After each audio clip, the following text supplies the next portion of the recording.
Welcome po muli sa aking channel guys. Ngayon magluluto tayo ng Maja Blanca. At ang ingredients natin guys, kailangan natin ng condensed milk. At gagamit ako ng dalawang coconut milk. Magkaibang brand. Kailangan natin ng corn, white sugar, at cornstarch. At wala tayong fresh milk. Gagamit tayo ng powdered milk. Okay? Ihahalo natin ito sa tubig. Umpisa natin guys. Yes, DJ. Lagyan natin ng gata.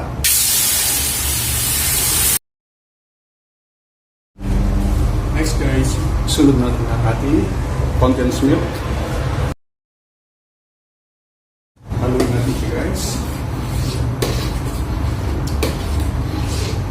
Tubig natin, lagyan natin ng powdered milk.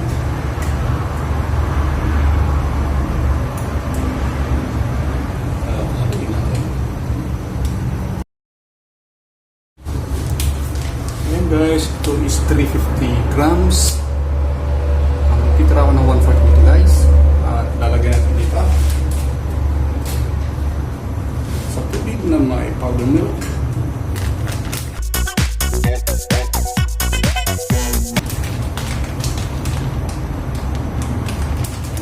Tira lang tayo ng konti. Mimix ko lang ito guys para hindi mo tumuho. DJ.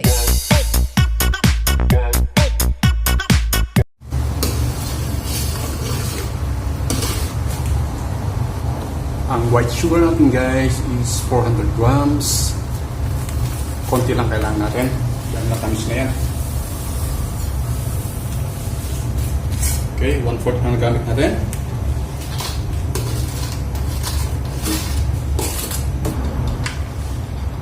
Next guys is ilalagay na natin yung cornstarch na mayroong powdered milk.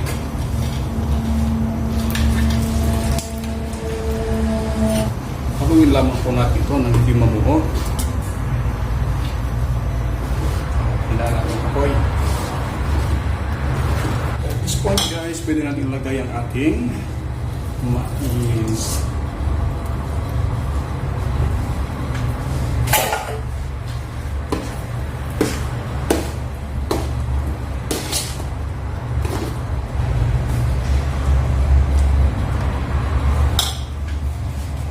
Guys, luto na siya. Ilipat na natin sa serving bowl.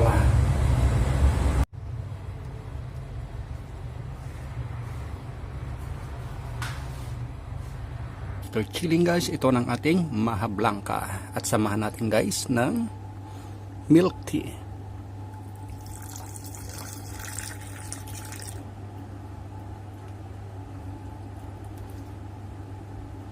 Tikman natin. Wow, tamang-tama lang ang tamis niya guys. Kung nagustuhan yung aking video, paki-support po ako sa pamamagitan ng pag-subscribe at pag-click ng notification bell para updated kayo just in case na meron akong bagong upload. Maraming salamat sa panonood.